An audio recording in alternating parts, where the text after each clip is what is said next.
This is the T8-9 ELDOA.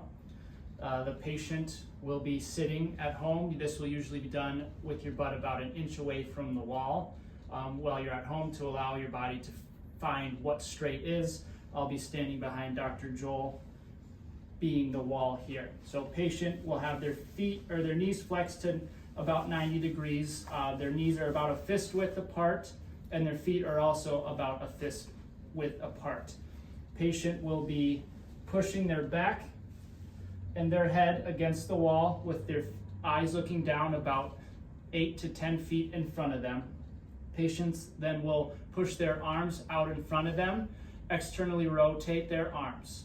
From this position, the patient will reach their arms up over their head, making sure their head stays against that wall, and then they will push their palms to the sky as hard as they can. The textbook is about 1 minute, but if you can only get 8 seconds here, we'll deal with that. Okay, to make this easier, the patient can reach only one arm up and push maximally as hard as they can with one arm in front, and then they would switch from side to side there, making sure you're pushing maximally through the arm that is up. And to relax, patient will put both arms out in front, let their arms relax, and let their legs relax. This is the T8-9 ELDOA. Okay, and this is the regression pattern or the office setting chair modification for the T8-9 ELDOA. And so Dr. Paul, go ahead and push your feet hard into the floor.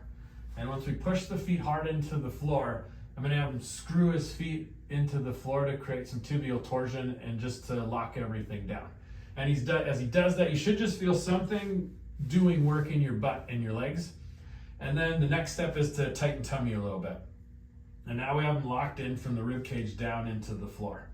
And then in clinic and even the work environment, you want everything flat. So if you don't know where flat is, find a wall, but you'll notice that in clinic or Dr. Paul or I'll be standing right behind you so that you know where the wall is. So right here, I'm gonna pin him all up. So he's got the head, back and butt up against the wall.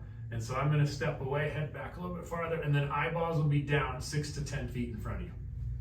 And now Dr. Paul, you kind of know, push your hands out in front of you just like that. And now as he goes through the pattern, he'll come all the way up into the ceiling, head will stay back, and both arms will come back into position, into a nice flat line, or as flat as you can get. You're at work, and so anything you're doing is gonna be helpful. And then in this position, he's gonna push and reach into the ceiling as hard as he can for 1 minute. And you'll just breathe through that. And if it's 10 seconds, if it's 30 seconds, we're all good. Something's better than nothing in a computer environment or an office setting. So this will get a little bit lower in the spine, and that'll help you activate these muscles in your office setting. And then as he comes down, he's slowly coming down. He's not dropping out of the position. And so that is the regression pattern or the desk chair modification for the T8-9 ELDOA.